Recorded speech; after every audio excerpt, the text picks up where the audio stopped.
Hello class, and welcome to our third and final video for Chapter 15, Persuasive Speeches.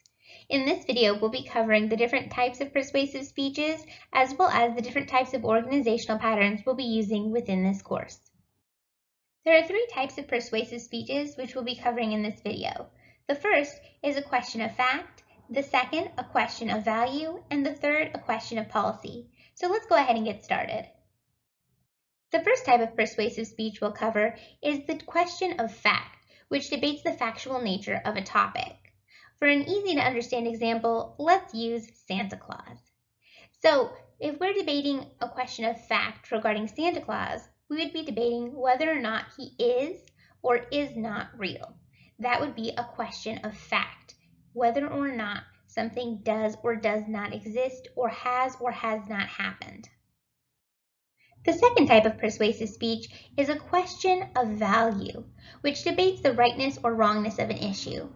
If we continue to look at Santa Claus as an example, then we might want to see if telling children that Santa Claus exists is right or wrong. At the core nature of this debate would be whether or not we believe it's acceptable to tell a little white lie. So we could debate whether or not it's okay to tell a little white lie if it's for someone else's own good, such as sparing someone's feelings or bringing magic into the life of a child, or whether lying is wrong under all circumstances. So this would be a question of value, of whether a little white lie is okay or not in any circumstance. The third type of persuasive speech is a question of policy, which debates how we should act on an issue in the future. For example, should we continue to tell children that Santa Claus exists, or should we do away with this myth? This would be a question of policy because it has to do with how we should act in the future or how we should set rules for acting in the future. These are the three types of persuasive speeches which all of your speeches will fall under for this assignment. Please make sure to list what type of persuasive speech you'll be using when you put your two persuasive speech topics up on our class Google Doc. Next, we'll discuss the different persuasive speech organizational patterns covered within your text. The first was problem, cause, solution. The second, three arguments. The third, comparative advantage. And the fourth, Monroe's motivated sequence. Let's get started by talking about the first organizational pattern, problem, cause, solution. Problem, cause, solution is a good organizational pattern to use when your audience is unfamiliar with your topic. That's because the problem is the main focus of this organizational pattern and is the sole focus of main point 1. Main point 2 then focuses on the cause of the problem, and main point 3 focuses on a possible solution that you like to provide your audience to combat the problem. The next type of organizational pattern is the three arguments organizational pattern. This organizational pattern is good to use when your audience has basic knowledge regarding your topic and may even know some of the already proposed solutions. In this pattern, your chosen solution is the main focus.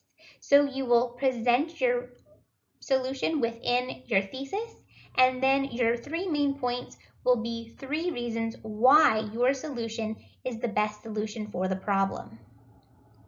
Comparative advantage is the third option for your persuasive speeches. This is a good option when your audience knows the problem well and may even have a good idea of the cause of the problem. In this organizational pattern, your multiple solutions are the main focus. So you'll provide three possible solutions for the problem that your audience could pick one or more of in order to help you combat the problem. The fourth and final organizational pattern presented in this chapter is Monroe's motivated sequence. However, we will not be using this organizational pattern for our persuasive speech assignment.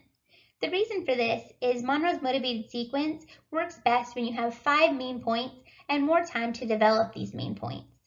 This means that trying to use it within our 5 to 6 minute time span with only 3 main points available to you becomes somewhat cumbersome for new speakers.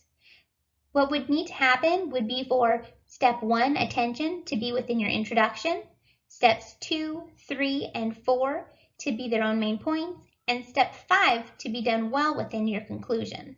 Because of the cumbersome nature of this motivated sequence, we ask that you use one of the first 3 organizational patterns within the text for your persuasive speech assignment.